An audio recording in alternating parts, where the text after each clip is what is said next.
ओम कृष्णाय वासुदेवाय हरये परमात्मने प्रणतक्लेशनाशाय श्रीगोविन्दाय नमो नमः। गंगातरङ्गरमणीयजटाकलापं गौरीनिरन्तरविभूषितवामभागं नारायणप्रियमनङ्गमदापहारं वाराणसीपुरपतिं भज विश्वनाथं वाराणसीपुरपतिं भज विश्वनाथम्। अत्र भवतां सर्वेषां स्वागतं वर्तते। कल हम लोगों ने बहुधातु के वर्तमान काल की विवक्षा कर उसके रूपों के बारे में जाना और जो कि परस्मैपद संज्ञक प्रत्ययों से सिद्ध हुए, उसमें बहुत सारी संज्ञाएं आप लोगों ने जानी और प्रथम, उत्तम, मध्यम पुरुष व्यवस्था भी आपने समझी। कहाँ प्रथम पुरुष का प्रयोग होना है, कहाँ मध्यम पुरुष का प्रयोग होना है और कहाँ उत्तम पुरुष का प्रयोग होना है।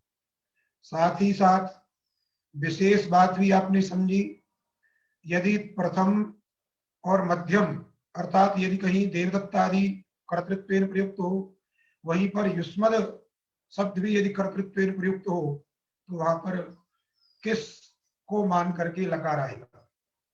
तो वह निश्चय भी किया गया कि मध्यम पुरुष को मान करके लकार आएगा।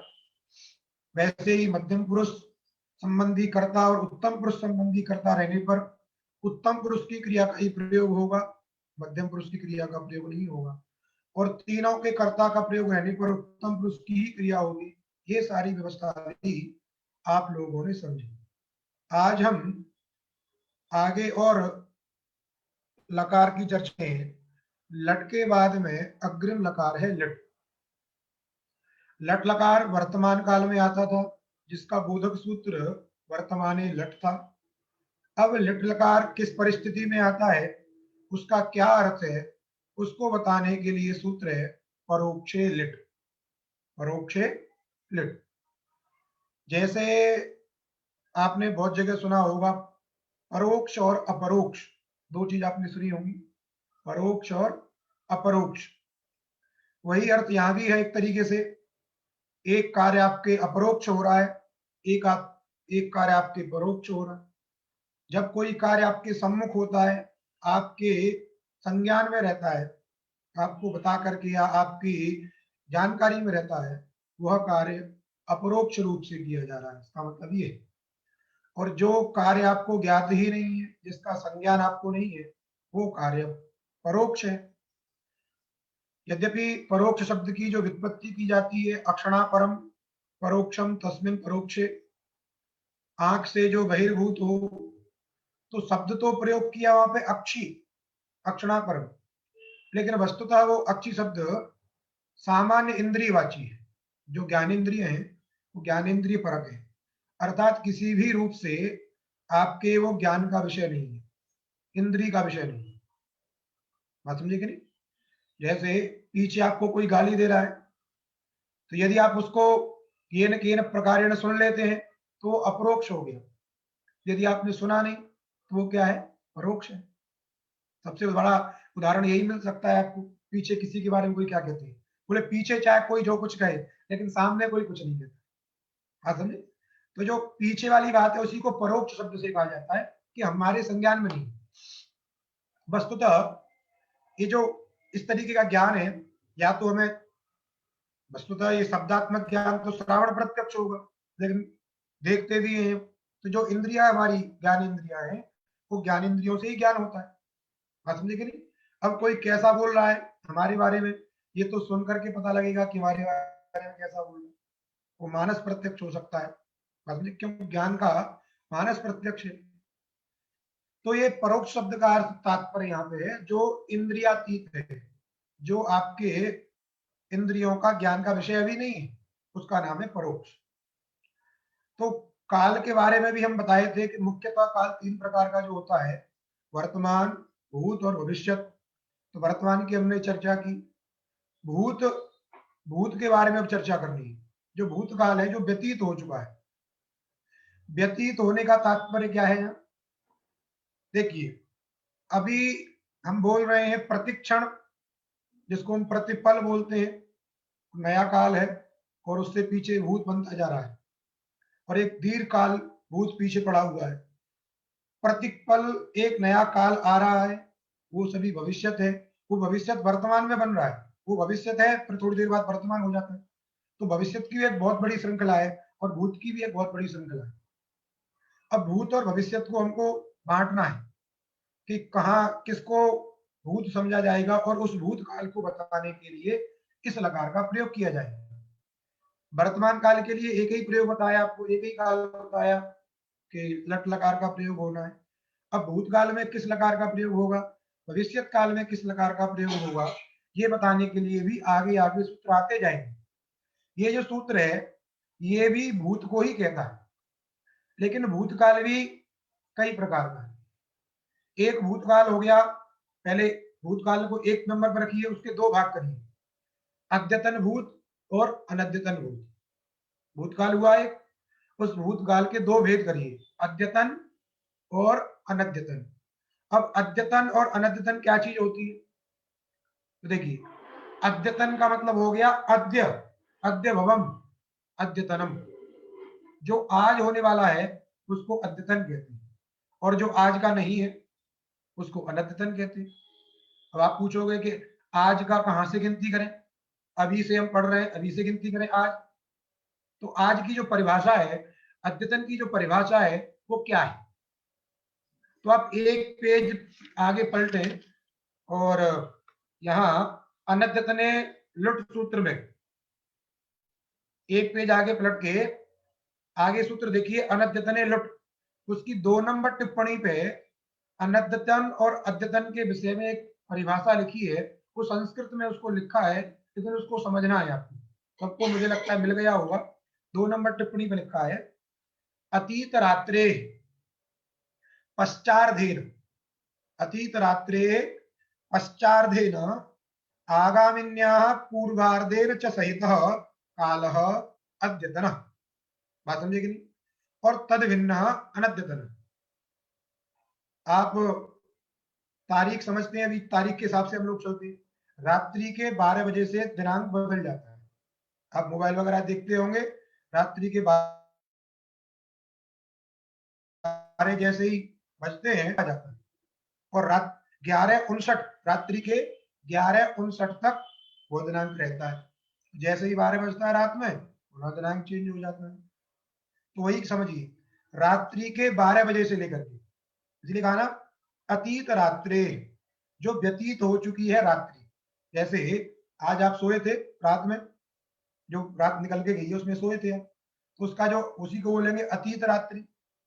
उस अतीत रात्रि का जो पश्चार्ध भाग, तो रात्रि के भी 2 भाग हो गए।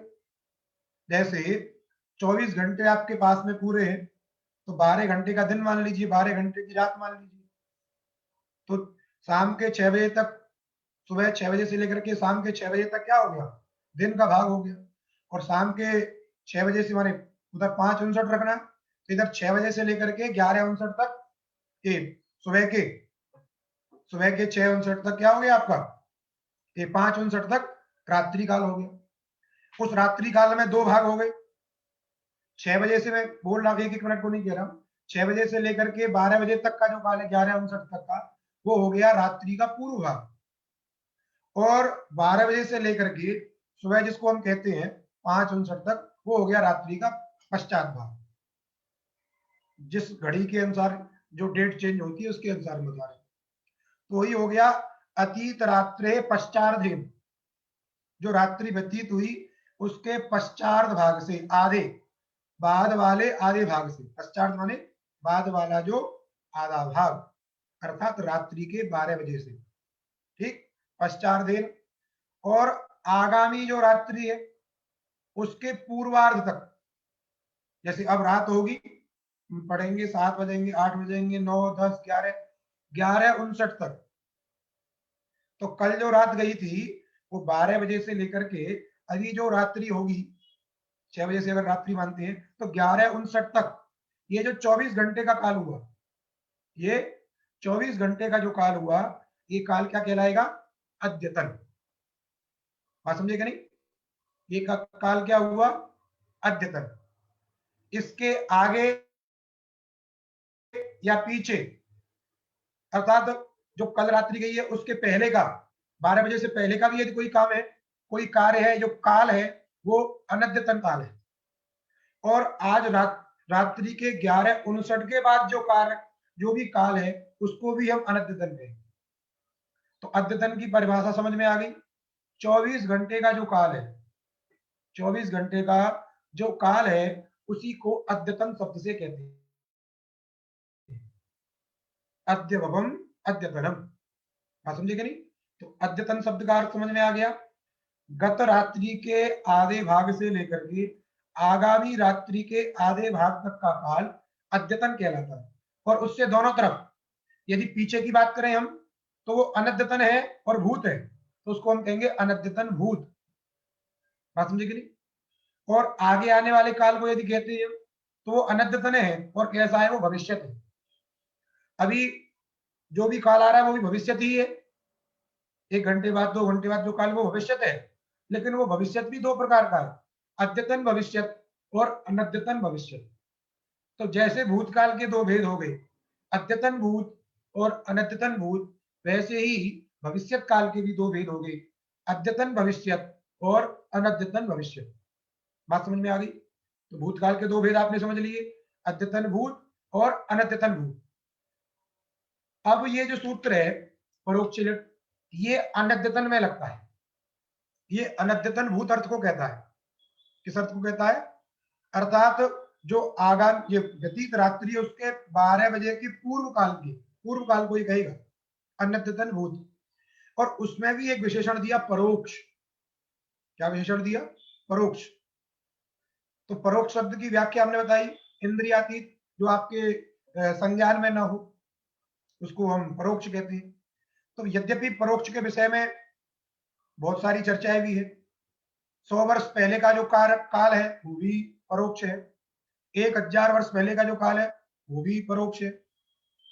और अमेरिका में जो हुआ, अभी डोनाल्ड ट्रंप ने जो बवाल करवाया, वो भी काल क्या है? परोक्ष है। क्योंकि आपने उसको अपने दिल दिमाग से देखा नहीं, यदि आपने सुना उस समय, समाचार के माध्यम से देखा, तो वो संज्ञान में आ गया, पर वो परोक्ष नहीं रहा। या फिर आप उसको वीडियो के माध्यम से देख रहे थे, तो वो उस समय का काल परोक्ष नहीं है, लेकिन आपको ज्ञात नहीं था तो परोक्ष था। बात समझ में आ गई? तो ये जो लिट लकार की परिस्थिति है, ये थोड़ी विचित्र है। अनद्यतन भूत तो है, लेकिन अनद्यतन भूत के साथ साथ इसमें परोक्ष शब्द भी जुड़ा हुआ है। अर्थात जो कई सौ वर्षों पहले का हो, हजारों वर्षों पहले का हो, उसको भी हम परोक्ष शब्द से लेना है। इस प्रकार की यदि बात करनी होगी तो वहां पर लट लकार की क्रिया का प्रयोग करें। जैसे राम राजा हुए थे, तो वहां पर हुए थे इस क्रिया को बताने के लिए बभूव शब्द का प्रयोग करना होगा। क्यों? कि राजा हुए थे, ये जो क्रिया है ये परोक्ष की बात कर रहे हैं। देश स्वतंत्र हुआ था, ये भी परोक्ष है। आपने तो देखा नहीं, आप वहां पर डंडा लेके डांडी यात्रा में नहीं गए थे। बात समझे कि नहीं? इसलिए आपके लिए वो काल क्या है? परोक्ष है। इसलिए आप कहोगे कि जो देश स्वतंत्र हुआ था वो काल कैसा है? परोक्ष है, अनद्यतन भूत परोक्ष है। इस प्रकार का जो काल रहता है, या कोई घटना अभी घटित हो रही है, 24 घंटे के पहले की है, सबको तो सब ज्ञान नहीं रहता है। आज मध्य प्रदेश में क्या हो रहा है सभी को ज्ञान नहीं है। तो यदि वो कल हुआ था जो ज्ञान, अनद्यतन जो भूत था, उसमें जो कोई घटना हुई वो आपके लिए परोक्ष है, वहां पर प्रयोग कर सकते हैं। तो भाष्यकार भी इस विषय में कहती हैं वो परोक्ष सैकड़ों वर्ष को भी हो सकता है, हजारों वर्ष भी हो सकता है, और आपके इंद्रिय का विषय न होना भी आपका परोक्ष हो सकता है। इस प्रकार का यदि परोक्ष भूत अनद्यतन काल है, कैसा काल है? परोक्ष भूत अनद्यतन। तो भूत में दो विशेषण, अनद्यतन भी और परोक्ष भी। इसीलिए इस सूत्र की व्याख्या जो लिखी जा रही है वो लिख रहे हैं भूतानद्यतन परोक्षार्थ। भूतकाल, सबसे पहले भूतकाल, भूत में भी अनद्यतन और अनद्यतन में भी परोक्ष। बात समझेगा नहीं? जैसे परसों जो घटना हुई वो अनद्यतन भूत है, लेकिन आपको यदि ज्ञात है तो वो परोक्ष नहीं है। आप आपके सामने वो हुई थी, आपने उसको तभी जान लिया था, तो वो परोक्ष नहीं हुई।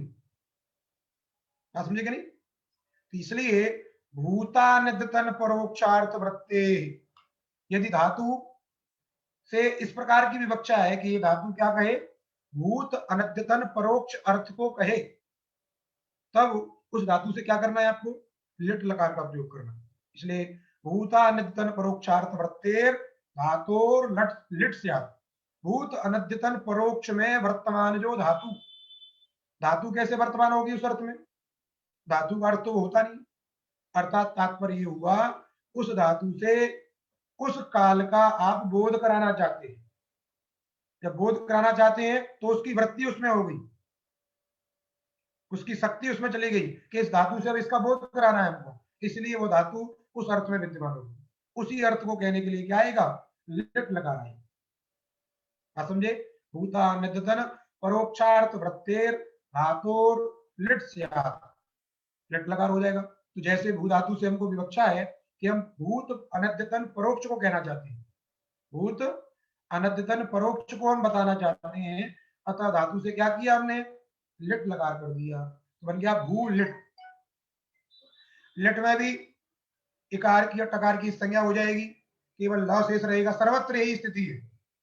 और क्रमशः जो पीछे संज्ञाएं बताई थी, कार्य बताए थे, प्रथम मध्यम उत्तम, सारी की सारी संज्ञाएं करने के बाद एक वचन की विवक्षा में क्या करेंगे, हम टिप प्रत्यय कर देंगे। क्या कर देंगे, आदेश लस्यतिवाद है जो लिखा है, उस ल के स्थान पे कर दिया एक वचन की विवक्षा में प्रथम पुरुष में टिप, बन गया भूतिप।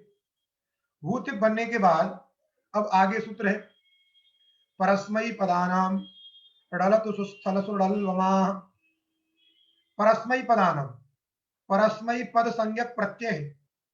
परस्मयी पद संज्ञा कितने प्रत्ययों की हुई है, तो 9 प्रत्ययों की हुई है, क्योंकि आगे जो तंग प्रत्याहार है उसकी आत्मनेपद संज्ञा, इसलिए टोटल जब 18, 9 की जब आत्मनेपद संज्ञा हो गई तो अवशिष्ट जो 9 है उनकी क्या है, परस्मयी पद संज्ञा है।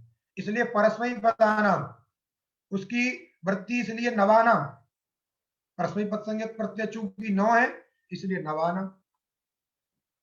उनको क्या करना भाई, का लिट के स्थान पर जो तिवादी आदेश है, लिट के लिटस्तिवादी नाम परस्मयी पदानाम, लिट के स्थान अर्थात लिट लकार के स्थान पर होने वाले जो परस्मयी पद संज्ञक प्रत्यय है तिवादी, उनको उनके स्थान पर णलादयस्यु, ये सूत्र पठित जो 9 आदेश हैं ये होंगे क्रमशः। सूत्र में देखिए, णल, णल में ल हल है पर अ अतुस का है, वो इनको आप लिख लीजिए, णल अतुस उस, पहले 3 हो गए, णल अतुस उस, सभी हलंत है, णल ल हलंत है, अतुस शांत है, उस शांत है, ये प्रथम में हो गए, अर्थात टिप तस झी, इनके स्थान पर णल अतुस उस। फिर जो सिप थस थ, इनके स्थान पे थ, क्योंकि ड़ल अतुस उस थल, उसके बाद क्या है, थल अथुस अ, थल अथुस अ, क्योंकि स में अ जुड़ा हुआ है उधर अथुस में, तो ड़ल अतुस उस, थल अथुस अ, इसके बाद में मिप वस मस, इनके स्थान पर ड़ल व म, ये 9 है, क्रमशः आदेश होते हैं 9, आप पुनः गिन लीजिए, ड़ल अतुस उस, थल अथुस अ, ड़ल व म, ये क्रमशः है। जो परस्मयी पद संज्ञा, परस्मयी पद संज्ञा प्रत्यय 9 है, उन्हीं परस्मयी पद संज्ञा के स्थान पर ये 9 आदेश होते हैं, सब जगह नहीं होते हैं। लिटस्थानिक जो परस्मयी पद है, इसलिए लिटः लिटस्थ्यवादी ना, लिटस्थानिक जो टिप प्रत्यय है उन्हीं के स्थान पर ये 9 आदेश होते हैं, सब सर्वत्र नहीं होंगे। ऐसा नहीं करना कि लट लकार में भी आप करने लगोगे। इसलिए लिट स्थानिक जो त्रिवादी, लिट स्थानिक जो परस्मय पद संज्ञक प्रत्यय, उनके स्थान पर क्रमशः णलादि आदेश होते हैं। अब क्रमशः आपको बताई दिया, तो टिप के स्थान पर क्या हो जाएगा? णल। तो भू णल क्या बन गया? भू णल। णल में ण की संज्ञा चुटु और ट की संज्ञा अलंत्यम, क्या बचेगा? अ। बन गया भू अ इति स्थिते, वही मूल में भी लिखा है, भू अ इति स्थिते। इसके बाद अग्रिम सूत्र आया, भुवो वुक लुंग लिटो। भुवो वुक लुंग लिटो। भुवो शब्द का अर्थ है भू धातु। भू धातु को क्या होता है? भू धातु को वुक, वुक का आगम होता है लुंग लिटो, और अच की निवृत्ति आती है इसमें, तो अची लुंग लिटो का विशेषण हो जाता है। तो लुंग लिटो और अची, अर्थात अजादि लुंग और लिट के परे रहने पर, अजादि लुंग अथवा अजादि लिट, उसको चाहे ऐसे कह दीजिए, लुंग अथवा लिट संबंधी अच के परे रहने पर। सप्तम में से यदि व्याख्यान करना चाहते हैं तो अजादो लुंग लिटो, अजाद्यो लुंग लिटो ऐसा कह दीजिए, अथवा लुंग लिट संबंधी अच के परे रहने पर। बात समझे क्या? नहीं, भू धातु को वुक का आगम होता है, आगे लुंग लकार भी आएगा, वहां भी आपको समझना है। और यहाँ लिट लकार की चर्चा चल रही है, तो देखिए पहले लिट के स्थान पे क्या हुआ था? टिप हुआ था। उसी टिप के स्थान पे क्या हुआ था? ड़ल हुआ, अर्थात अ बचा है। तो जो अ है वो अ किम संबंधी है? लिट संबंधी। किम संबंधी है? लिट संबंधी। क्योंकि स्थानीय के स्थान पर जो आदेश होते जाते हैं उनमें वो संबंधित तो रहता है, क्योंकि लिट के स्थान पर टिप हुआ, उसी टिप के स्थान पर अ हुआ, तो उसमें भी क्या लिट संबंधित तो जाएगा, उसमें भी लिट संबंधित तो जाएगा। क्योंकि जैसे लोक में आप देखते हैं गद्दी का कितना फर्क होता है, गद्दी में ही सबकी शक्ति निहित है, किसी व्यक्ति में शक्ति नहीं होती है। यदि उस गद्दी पे किसी दूसरे व्यक्ति को बैठा दिया जाए, अधिकृत कर दिया जाए, तो वो भी काम करने लगता है। बात समझिए नहीं? तो ये पावर किसके पास है? ये पावर उस पद में है, किसी व्यक्ति विशेष में पावर नहीं। व्यक्ति के बदल जाने पर उस व्यक्ति कोई पूछ नहीं रहती, जिसकी कहते हैं ना कलम में दम होती है, कलम। तो वैसे ही स्थानीय के स्थान पर जो आता जाएगा वह सभी शक्तियां उसके पास चली जाएगी, वही सब कुछ कर सकता है। तो लिट संबंधित तो किसके पास चला गया? अ में, वो आजादी है ही है। तो उस लिट अच के परे रहने पर क्या हुआ? भू धातु को वुक कहा, तो भू धातु है यहाँ पे, उसको वुक करिए। आगम ये कित है, इसलिए अंतावय होगा, तो भू के बाद में जाके बैठेगा, तो भू वुक, भू वुक अ, वुक में उकावित समझे नहीं? क्या बन गया? भू व अ, भू व अ। इस प्रकार बनने के बाद अब देखिए अग्रिम सूत्र, लिटि धातोरनभ्यासस्य, लिटि सप्तम्यंत है, धातो षष्ट्यंत है, और अनभ्यासस्य ये भी षष्ट्यंत है। ये अनभ्यासस्य धातु का विशेषण है। अनभ्यासस्य धातु, अनभ्यासस्य धातु, लिटि माने लिट परे रहने पर। अनभ्यास धातु को क्या होता है? तो इसमें द्वित्वादि की अनुवृत्ति आती है। कह रहे अनभ्यास धातु को द्वित्व होता है, किसके परे रहने पर? लिट के परे रहने पर। लिट के परे रहने पर अनभ्यास धातु को द्वित्व होता है। अब एक बात और समझ लीजिए, धातु दो प्रकार की हो सकती है, धातु हलादी भी हो सकती है और धातु अजादी हो सकती है। अच प्रत्याहार बोध्य वर्ण धातु का आद्यवय हो सकता है, अथवा हल प्रत्याहार बोध्य वर्ण धातु का आद्यवय हो सकता है। उस परिस्थिति में दोनों में अंतर आएगा, क्योंकि इस सूत्र के पहले एकाचो द्वे प्रथमस्य और अजादेर द्वितीयस्य, ये दो सूत्र हैं अष्टाध्यायी में, और उन्हीं सूत्र से अनुवृत्ति करके इस सूत्र की वृत्ति बनाई जाती है। सूत्र में तो केवल इतना लिखा है लिटि धातु और अनभ्यासस्य। इसके पहले दो सूत्र हैं एकाचो द्वे प्रथमस्य और दूसरा सूत्र है अजादेर द्वितीयस्य। तो दो सूत्र वो और तीसरा ये, इन तीनों को मिला के वृत्ति लिखी है। तीन सूत्रों को मिला के ये जो वृत्ति लिखी है, लिट परे अनभ्यास धात्वयवस्य एकाचः प्रथमस्य द्वेस्तः आदिभूताद् अचः परस्य तु द्वितीयस्य। इसको साफ साफ आप समझ लीजिए, ये फिर पंक्ति भी बताएंगे आपको। यदि धातु हलादी है, यदि धातु हलादी है तो उसके प्रथम एकाच को द्वित्व होता है। धातु यदि क्या है, हलादी है, तो उसके प्रथम एकाच, एकाच का तात्पर्य है एक अच है जिस समुदाय में, समुदाय विवक्षित है वो, एक एक अच यस्मिन, ये जैसे प्रकृति में भू व ये एक समुदाय है, इसमें एक ही अच है, इसमें क्या है, एक अच है, ये समुदाय क्या हो गया, एकाच। क्या हो गया ये, एकाच। उसमें भी भूव में भू भी एकाच हो सकता है, भू भी हो सकता है, एक अच वाला समुदाय है आप, एक ही अच उस समुदाय के अंतर्गत आना चाहिए। हल चाहे चार आ जाए कोई मतलब नहीं, लेकिन अच एक होना चाहिए।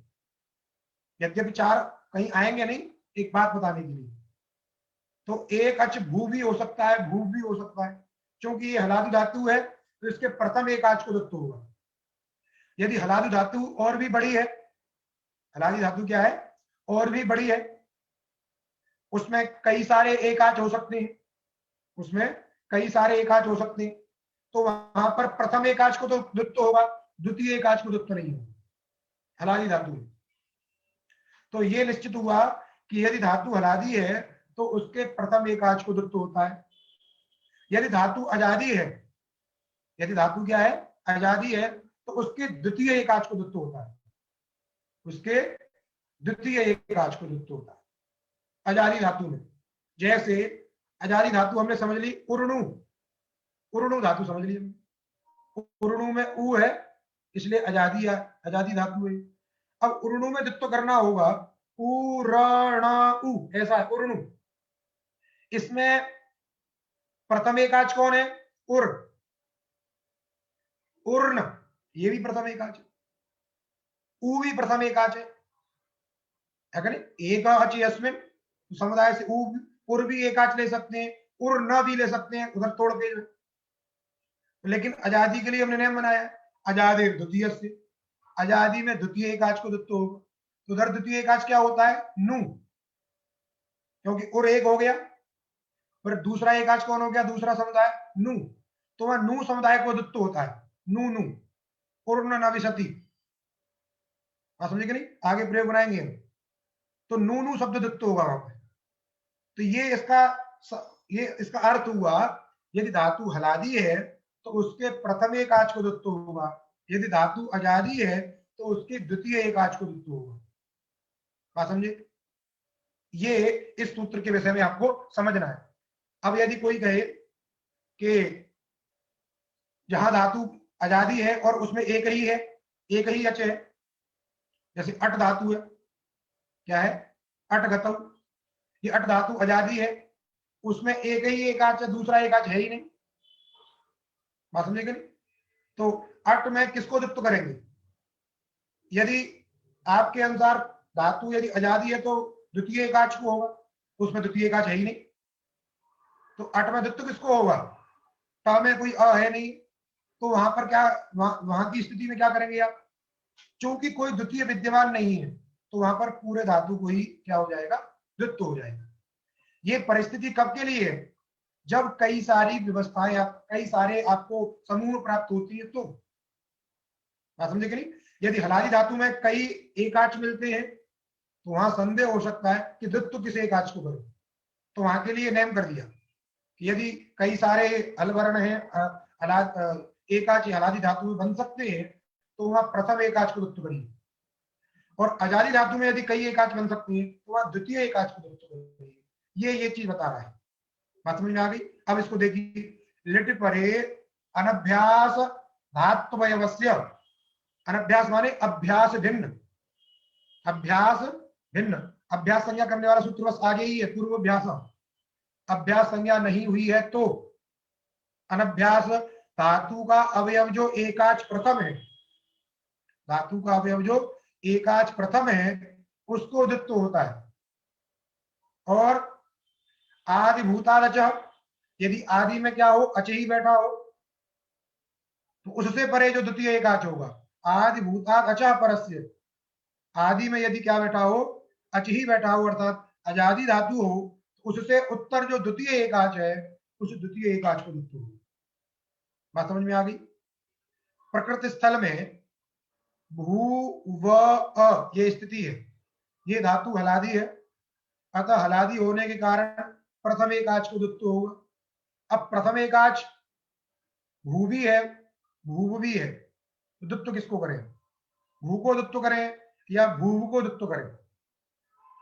अब देखिए, क्योंकि वुक का आगम हुआ था, वुक वुक आगम था और भू का अंतावयव है, तो जब कोई अवयव होता है तो वो अवयवी का जहां जहां ग्रहण होगा वहां पर अवयव का भी ग्रहण हो जाएगा। बात समझे कि नहीं? जैसे किसी माँ के साथ में 2-3 साल का बच्चा होता है तो फ्री यात्रा करता है। बात समझे कि नहीं? क्योंकि वो अभी उसका अवयवी ही है, वो अपने से चल फिर नहीं सकता है, अपने से कुछ कार्य नहीं कर सकता है, इसलिए उसको उससे अलग नहीं माना जाता है, इसलिए उसकी टिकट भी नहीं लगती है। बात समझे कि नहीं? वो फ्री में यात्रा करता है। तो वैसे ही है, क्योंकि ये उसी का अवयव है, ये स्वतंत्रतया रह नहीं सकता है, इसकी कोई सत्ता नहीं, इसलिए जब भी हम अंग को उसके उद्देश्य भूत अंगी को द्वित्व करते हैं या कोई भी कार्य करते हैं तो वो उसके साथ चिपका रहता है। इसलिए भू को द्वित्व करने की बात आई। अब भू को भी यदि द्वित्व कर दें, क्योंकि वह के आ जाने से उसके एकाच्त्व की हानि नहीं होती, उसके एकाच्त्व की हानि नहीं होती। अर्थात जैसे जो गोदी में बच्चा जा रहा है, यदि उसकी माँ कहे कि नहीं हमें अपने बच्चे के लिए अलग से सीट चाहिए, तो जब सीट चाहिए तो वहां पर आपको किराया देना पड़ेगा, और जब उसको आप अपने पास रखोगे तो उसका किराया नहीं लगेगा। वैसे ही यदि ये जो वह है उसके एकाच्त्व का विघातक नहीं है, एक अच उसके रहने पर ही बना है, उसके आने से कोई फर्क नहीं पड़ रहा उसके एकाच्त्व में, तो इस पूरे समुदाय को भी क्या कर देंगे, हम द्वित्व कर देंगे। तो भू को द्वित्व न करके हम किसको द्वित्व करेंगे? भूव समुदाय को द्वित्व करेंगे, क्योंकि वह उस भू का ही अवयव है। बात समझे कि नहीं? वो भू किसका अवयव है? वह किसका अवयव है? भू का ही अवयव है, इसलिए पूरे भूव समुदाय को हम क्या कर देते हैं? द्वित्व कर देते हैं। तो क्या होता है? भूव भूव, द्वित्व माने दुरुच्चारण, उसी समुदाय को हम 2 बार पढ़ते हैं। तो पहले जो भूव अर्थात भूव जो समुदाय था उसको दुरुच्चारण कर दीजिए, तो बन गया भूव भूव अ। बात समझ में आ गई? लिट परे अनभ्यास धात्वयवस्य एकाचः प्रथमस्य द्वेष्ट आदि भूतादचः तु, यदि आदि में अच होगा तो तत्परस्य आदि भूतादचः परस्य तु द्वितीयस्य एकाचः द्वित्वं भवति। इस प्रकार भूव पूरे समुदाय को द्वित्व हो गया, भूव भूव अ इति स्थिते, बन गया भूव भूव अ इति स्थिते। अब द्वित्व हो गया तो आगे वाला सूत्र आ गया, सूत्र है पूर्वोभ्यासः। पूर्व अभ्यास भवति, पूर्व वाला अभ्यास होता है कहां? बोले जहां द्वित्व हुआ होगा वहां। अत्र, अत्र माने द्वित्व प्रकरणे, साष्ट द्वित्व प्रकरणे, छठवे द्वित्व प्रकरण में ये द्वे विहिते, इनमें जो दो बार जिन जिन का उच्चारण किया गया है, द्वे विहिते, ये तयो यह पूर्व, उन दोनों में जो पूर्व है उसका नाम अभ्यास होता है। बात समझ में आ गई? अत्र अर्थात साष्ट द्वित्व प्रकरणे ये द्वे विहिते अर्थात यस्य दुरुच्चारणम तन मध्ये यह पूर्व, उनमें जो पूर्व है, पूर्व समुदाय है, उस पूर्व समुदाय का नाम अभ्यास हो जाता है, उसी का अभ्यास संज्ञा हो जाती है। यहाँ पर जो भूव भूव अ, इसमें दुरुच्चारण भूव का हुआ है, इसमें जो प्रथम भूव है इसका नाम हो जाएगा अभ्यास अर्थात पूर्वोभ्यास। तो पहला जो भूव है उसका क्या नाम हो गया? अभ्यास। अभ्यास संज्ञा करने का फल क्या है? आगे सूत्र है हलादि शेषः, हलादि शेषः।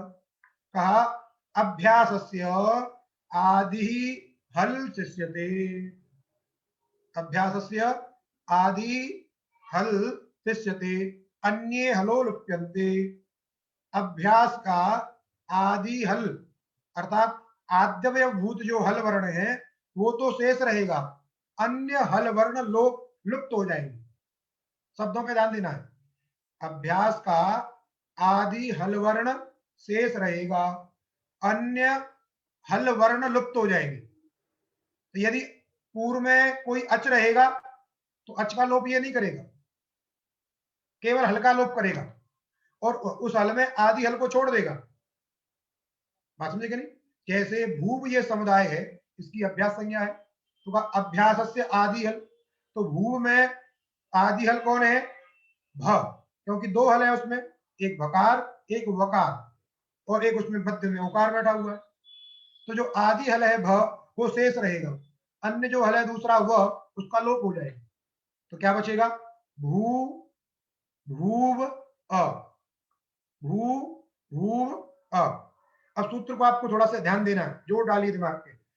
अभ्यासस्य आदि हल शिष्यते, अभ्यास का आदि हल शेष रहता है, अन्य हल का क्या हो जाता है? लोप हो जाता है। यदि कोई धातु ऐसी है, जैसे अट धातु हमने ली थी, क्या ली थी हमने? अट धातु ली थी। अट धातु का यदि आप द्वित्व करते हो तो अट अट अट अट, तो वहां पे आगे तो अभ्यास है ही नहीं, तो वो शेष कैसे रहेगा? अभ्यास से आदि हल शिष्यते, तो अभ्यास में तो आदि हल है ही नहीं, तो आपको उसके पीछे नहीं भागना है, इसमें हल होना चाहिए, कोई जरूरी नहीं है। नहीं है तो अच्छी बात है, आपको लोप नहीं करना, कम काम करना पड़ेगा, शेष नहीं करना पड़ेगा। तो वहां के लिए कुछ व्याख्याएं बाद में बताई जाएंगी आपको, लेकिन आपको अंतिम वाले का लोप कर देना, बात समझे कि नहीं? तो सब जगह ये सूत्र लगेगा, जहां जहां अभ्यास संज्ञा होगी वह हलादि शेषा सूत्र लगेगा।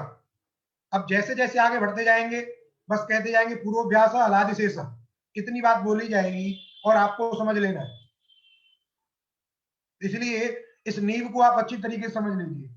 तो अभ्यास का आदि हल शेष रहता है, अन्य हलों का क्या हो जाता है? लोप हो जाता है।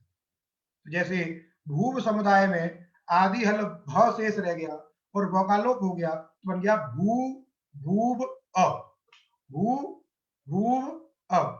ऐसा बनने के बाद अब आगे सूत्र आया ह्रस्व, उसी को लिखा था इति वलोपः, व का लोप हो गया है।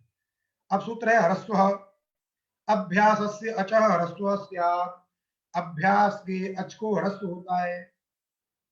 यदि अभ्यास में पहले से ही ह्रस्व होगा तो प्रश्न तो सब जगह हो सकते हैं।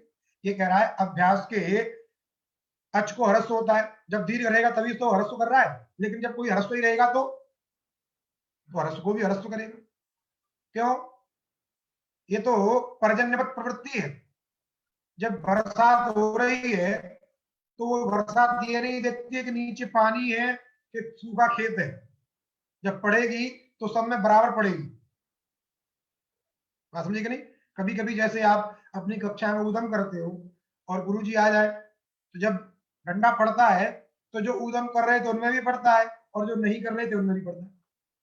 तो पर्जन्यवत लक्षण प्रवृत्ति होती है। तो नियम बना दिया भाई, भाई अब सबको मार पड़नी है तो पड़नी है। अब बरसात होनी है तो चाहे वो पानी में बरसात हो या सूखे में बरसात हो, उससे कोई मतलब नहीं, बरसात हो रही है। अब ह्रस्व को भी ह्रस्व करेगा, सूत्र कह रहा है इसलिए। तो अभ्यास से अच ह्रस्व, अभ्यास के अच को ह्रस्व होता है। अभ्यास संज्ञा कौन है यहाँ पे? अब भू, उसमें अच हो गया दीर्घ उकार भू में, उसको ह्रस्व हो गया, ह्रस्व हो गया भू, भू भूव। अभ्यास में जो ऊ है उसको ह्रस्व हो गया तो भू, और आगे भूव अ, कितना बन गया? भू भूव अ। अब सूत्र देखिए आगे, भवते अ, भवते अ, भवतेरः, अर्थात भवते अभ्यासस्योकारस्य, भू धातु के अभ्यास संबंधी उकार को, भू धातु के अभ्यास संबंधी उकार को अकार होता है लिटि, लिट के परे रहने पर। तो यहाँ पर भू धातु संबंधी उकार, अभ्यास संबंधी उकार है, भू जिसको हमने ह्रस्व किया है, उसी ऊ के स्थान पर क्या हो जाएगा?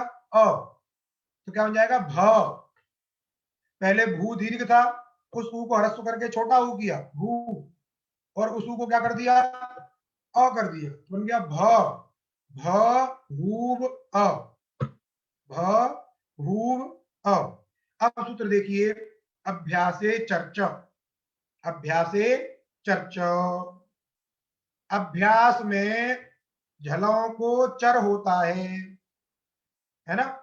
अभ्यासे चर और च, चर्च माने वो क्रिश्चियन वाला चर्च नहीं समझना है इसको। यहाँ पे चर अलग है और च अलग है। चर माने चर प्रत्याहार बुद्धि वर्ण, और आगे च समुच्चयार्थक है वो। चर च, चकारात अनुवृत्ति करनी है किसकी, जस की। बात समझ नहीं। तो क्या सूत्रार्थ क्या हुआ, अभ्यासे झलाम चरह स्यु जसश्च, अर्थात अभ्यास में झलों को चर भी होता है और जस भी होता है। बात समझे नहीं। अभ्यास में जो झल है, झल प्रत्याहार बुद्धि वर्ण है, उनको क्या होता है, चर भी होता है और जस भी होता है। बोले ये कैसी बात हुई, विचित्र बात, झल को जस चर भी कर रहे हो और जस भी कर रहे हो। तो यहाँ पे आपको बुद्धि लगानी है। यहाँ पे क्या लगानी है, बुद्धि लगानी है। कैसे बुद्धि लगानी हो, कि जलों के साथ चर और जस की व्यवस्था बन जाए, जल के साथ में चर और जस की व्यवस्था बन जाए। तो देखिए जल प्रत्याहार कहां से कहां तक है, जभय के झ से लेकर के हल के ला तक, अर्थात इसमें वर्गों के चतुर्थ अक्षर, तृतीय अक्षर, द्वितीय अक्षर, प्रथम अक्षर और श श श ह, ये वर्ण आते हैं। बात समझे क्या नहीं। हाँ तो हम भी तो जस ही कह रहे हैं, चर और जस दो ही कह रहे हैं हम भी। बात समझे। अभ्यास में झलों के स्थान पर, झल स्थानीय है और आदेश दो है, जस और चर। बात समझे क्या नहीं। झल प्रत्याहार बोध्य वर्णों के स्थान पर जस भी होता है और चर भी होता है। चरह स्यु जसश्च, चर और जस, जस की निवृत्ति चकारात आई है उसमें, समझे। तो झल में हम बता रहे हैं आपको कि चतुर्थ, तृतीय, द्वितीय, प्रथम और श श श ह, इतने वर्ण हो गए। तो 4 पंजे 20, और इधर जो है स स स ह, 4, ये 24 वर्ण हो गए। इधर देखिए चर, चर में कौन कौन से वर्ण है, प्रथम अक्षर है केवल, च ट त क प श श श, ये प्रथम अक्षर और 3 सकार। और इधर जस, जस में आपके कौन है, केवल तृतीय अक्षर। अब आपको इनको बैठाना है कहां कहां कैसे, तो इस बुद्धि को यदि कर लेंगे तभी आप क्या बने जाएंगे, विवेकशील बने जाएंगे। क्या बने जाएंगे, विवेकशील। इसलिए आगे लिखेगा, आगे क्या लिखा, स्पष्ट कर दिए कि उस झल के अंदर पहले 2 प्रत्याहार बनाइए, एक झस प्रत्याहार बनाइए, क्या बनाइए, झस, और एक खय प्रत्याहार बनाइए। बात समझे कि नहीं। झभय गणदस, जब गणदस, यहां तक तोड़ दीजिए झल को। फिर उसके बाद एक और प्रत्याहार उसमें बना लीजिए, खय, क्या बना लीजिए, खय। ठीक। तो वहां पे आपको व्यवस्था करनी है, उसी व्यवस्था को यहां पे लिखा झसाम जस, अर्थात झस प्रत्याहार बोध्य वर्णों के स्थान पर जस। बात समझ में आ गई। अर्थात चतुर्थ और तृतीय अक्षर जो रहेंगे उनके स्थान पर तृतीय, क्योंकि जस में कौन से आए, चतुर्थ और तृतीय, तो चतुर्थ और तृतीय के स्थान पर तृतीय। और खयाम, खयाम में कौन कौन से आ गए, द्वितीय और प्रथम, तो द्वितीय और प्रथम के स्थान पर प्रथम हो जाएंगे चर। उधर स भी है। तो प्राय आपको मिलेंगे कौन से, चतुर्थ अक्षर मिलेंगे और द्वितीय अक्षर मिलेंगे अभ्यास में। उन्हीं चतुर्थ अक्षर को क्या करना है आपको, तृतीय करना है, और उधर द्वितीय को क्या करना है, प्रथम करना है। यही बात है बस। क्योंकि जब पहले से वो तृतीय रहेगा, जस रहेगा, तो जस को जस करने की आवश्यकता नहीं रहेगी। ठीक। इसलिए झल में है हमने जो 2 प्रत्याहार बना लिए, झस और खय, तो 2 ही स्थानीय हो गए और 2 ही हो गए आदेश। इसलिए लिखा जसाम जसः खयाम चर इति विवेक, अर्थात यहां बुद्धि करनी है, यहाँ पे ये भेद करना है आपको यहाँ। जसों के स्थान पर जस आदेश करना है और खयों के स्थान पर चर आदेश करना है। तो प्रकृत में देखिए भ है, भ किस में आता है? झस में। तो झस के स्थान पर क्या होता है? जस, अर्थात चतुर्थ अक्षर के स्थान पर तृतीय अक्षर। तो भ चतुर्थ अक्षर है, प प ब भ, तो इसके स्थान पर क्या कर दीजिए? तृतीय अक्षर ब। तो स्थिति क्या थी पहले? भ भूव अ, तो भ के स्थान पर क्या हो गया? झस के स्थान पर जस हो गया, तो क्या बन गया? ब बन गया ब भूव अ। अब व से अ को मिला दीजिए, उधर भूव में जो व है उस व को अ से मिला दीजिए, तो क्या बन गया? बभूव। क्या बन गया? बभूव। ये बभूव बहुत प्रसिद्ध प्रयोग है, प्राय सब लोग बभूव की सिद्धि बता दो पूछते हैं, और बभूव जो सिद्ध कर लेता है वो समझते हैं कि ये इधर का अच्छा ज्ञान है, समझे कि नहीं? और भी सूत्र है, और भी प्रयोग है, लेकिन बभूव को पूछते हैं लोग। यदि आप भू धातु से किसी की चर्चा करते हैं तो दो आपसे प्रश्न ज्यादातर पूछे जाएंगे, बभूव और अभूत। अभी लुंग लकार जब आएगा तो वो अभूत की चर्चा होगी, क्योंकि इसमें बहुत सारे सूत्र लगने हैं, समझे कि नहीं? तो बन गया बभूव। अब ये बन गया प्रथम पुरुष एक वचन में बभूव।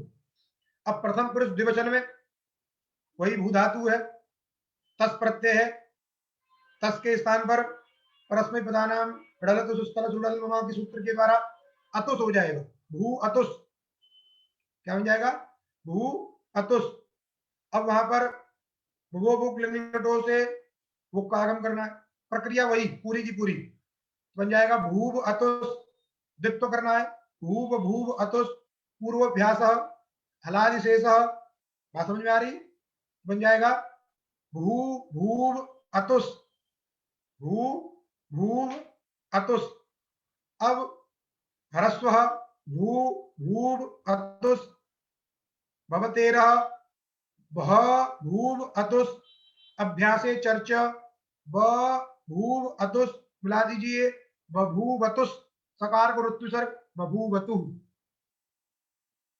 तो जब बभूव को आप सिद्ध कर लोगे तो बभूवतु और बभूवु कोई दिक्कत नहीं है। बात समझ में आ गई? सूत्र वही है, प्रक्रिया वही है। इधर णल के स्थान पर अतुस है, अतुस को बस बाद में जोड़ देना है, बाकी प्रक्रिया वही कर लेना। तो आप यदि बभूव बना लेते बभूवतक और आगे अतुस जोड़ दीजिए बभूवतु।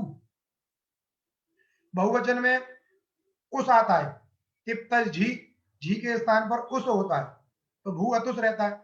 इधर बभू बना लेंगे, उधर उसको जोड़ देना है बभूवु, सकार को ऋतुसर करके। तो ये प्रथम पुरुष के आपके प्रयोग बन जाएंगे बभूव, बभूवतु, बभूवु।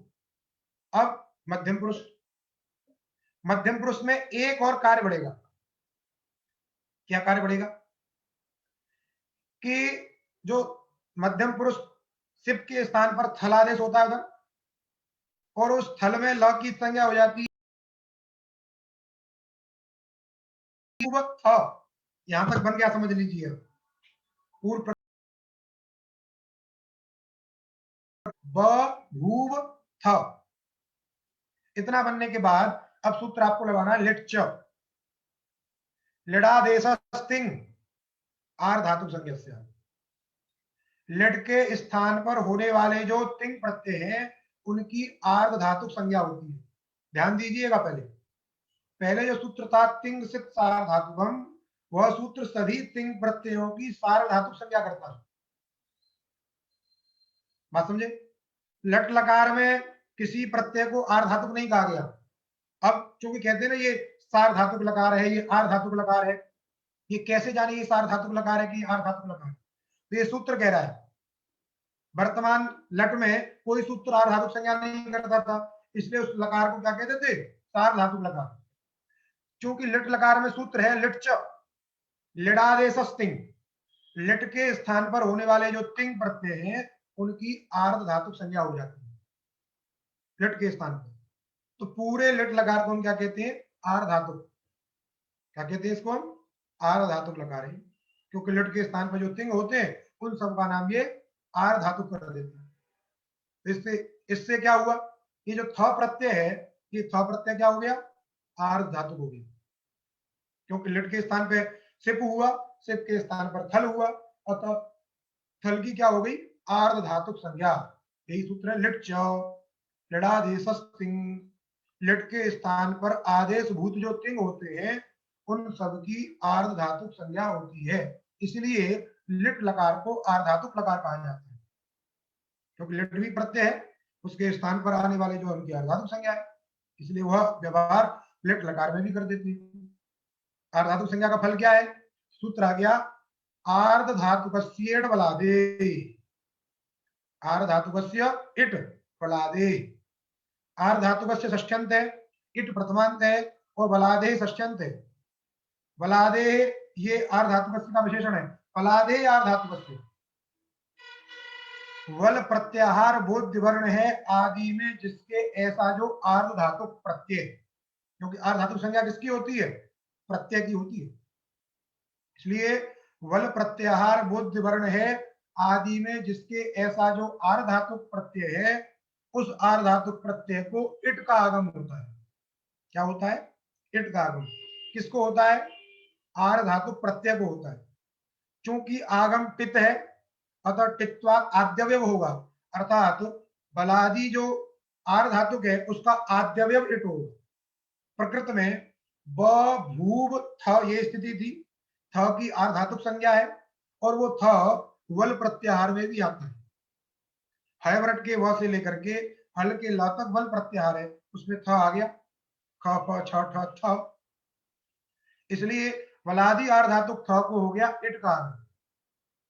टित है इसलिए आद्यवयव होगा, तो थ के पहले आएगा, बन गया ब भूव ई थ। अब व को ई से मिला दीजिए, बभूवे, ब भू व को ई से मिलाया बभूविथ, क्या बन गया प्रयोग आपका, बभूविथ, यही प्रयोग बनाना है, तो बभूविथ। और आगे अथुस है, बभू बना लीजिए, अथुस को जोड़ दीजिए उधर, बभूवथु। आगे बभूव, उधर भी बभूव, मध्यम उत्तम पुरुष एक वचन में टड़ल प्रत्यय होगा, जैसे पहले बनाया था बभू वैसे वही सेम प्रक्रिया है। बभूव द्विवचन में व हो जाता है आदेश, वस के स्थान पर क्या हो जाता है, व। और वह भी बलादि आर्ध धातुक है, उसकी आर्ध धातुक संख्या तो लिट से हो ही गई है सभी की, और वह बलादि भी है, इसलिए उस बलादि आर्ध धातुक को इट का आगम हो जाता है, तो प्रयोग बनता है बभू विव। क्या बनता है, बभू विव। वैसे ही उधर म भी बलादि आर्ध धातुक है, इसलिए वहां भी म को मान करके भी इट का आगम हो जाता है, तो बनता है बभू विम। इस प्रकार लिट लकार के भी आपके सभी प्रयोग हो गए, बभूव, बभूवतु, बभूवु, बभूविथ, बभूवथु, बभूव, बभूव, बभूविव, बभूविम।